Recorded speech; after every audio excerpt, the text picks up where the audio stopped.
আমরা বিদেশে যখন যাই দুটি কথা বলি যে প্রিয় দেশকে আমরা বিশ্বাস করি যে সবাই আমরা ভালোবাসি। ভালোবাসার দেশটাকে অতীতে লুটপাট করে খেয়ে দিয়ে শেষ করে দেওয়া হয়েছে, কিন্তু একটা কঙ্কাল আমরা পেয়েছি। সেই কঙ্কাল নিয়ে ইনশাল্লাহ আমরা সামনে এগিয়ে যাব। এই কঙ্কালের গায়ে আমরা গোশত লাগাবো এবং আমরা চামড়াও লাগাবো ইনশাল্লাহ। এটাকে একটা জীবন্ত বাংলাদেশ বানাবো ইনশাল্লাহ। আমরা তখন বলি আমাদের দুটি রেমিটেন্স লাগবে, একটি হচ্ছে আমাদের আর্থিক রেমিটেন্স, আর একটা হচ্ছে ইন্টেলেকচুয়াল রেমিটেন্স। এটাও বলি আর্থিক রেমিটেন্স চাইলেও পাঠাবেন, না চাইলেও পাঠাবেন। দ্বিতীয়টা নেওয়ার জন্য আজকে এসেছি। দুই হাত সামনে বাড়িয়ে বুকে জড়িয়ে আপনাদেরকে নিতে চাই, আপনারা চলে আসেন দেশে। আশান্বিত হই যখন তাদের পক্ষ থেকে একদম ক্লিয়ার কমিটমেন্ট দিয়ে বলা হয় আপনারা যখনই অনুভব করবেন আমরা তখনই ডানা মেলে চলে যাব ওখানে। ধন্যবাদ আপনাদেরকে। সম্মানিত সুধীমণ্ডলী, দিবসব্যাপী এই আয়োজন বাংলাদেশ জামাতে ইসলামী আগামীর বাংলাদেশটাকে কিভাবে দেখতে চায়, গড়তে চায়, তার একটা আংশিক রিফ্লেকশন ছিল। প্রাণ সসের মাখামাখি টেস্ট বার্গারকে করে তোলে আরো ইয়ামি, আরো জোস। প্রাণ সস, সসের বস। আমি ক্ষমা চেয়ে নিচ্ছি, দাওয়াত দিয়ে আমার গল্পটা হয়ে গেছে টুনাটুনির গল্প।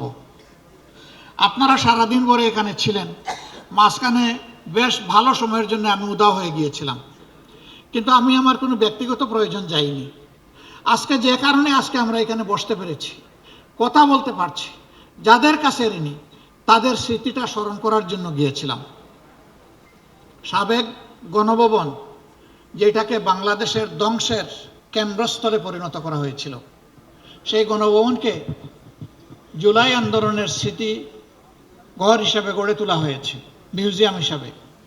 মাননীয় প্রধান উপদেষ্টা আজকে আবার আমাদের এই দিনেই তিনি মোহব্বত করে সেই সময়টাও রেখে দিয়েছিলেন।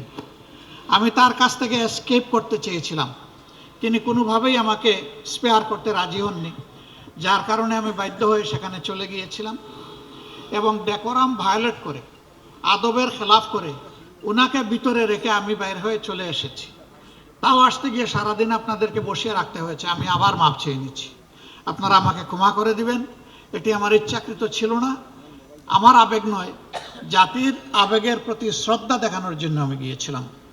আমি সেই জুলাই শহীদদেরকে, আহতদেরকে, জুলাই যোদ্ধাদেরকে সবাইকে আমি আরেকবার গভীর শ্রদ্ধার সাথে স্মরণ করছি। সম্মানিত সুধীমণ্ডলী, এই বাংলাদেশ আমাদের সকলের জন্মভূমি।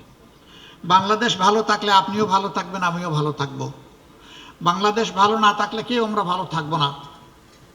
আমরা শৈশবে যে বাংলাদেশ পেয়েছি, তার আগের যে দেশটা আমরা পেয়েছি, তখনকার সামাজিক শান্তি শৃঙ্খলা এবং সৌন্দর্য যেটা ছিল, দুঃখজনক হলেও সত্য, বিশ্বের দেশগুলো সভ্যতার সাথে তাল মিলিয়ে সামনে এগিয়ে যাচ্ছে, কিন্তু আমরা সেখান থেকে পিছিয়ে পড়েছি।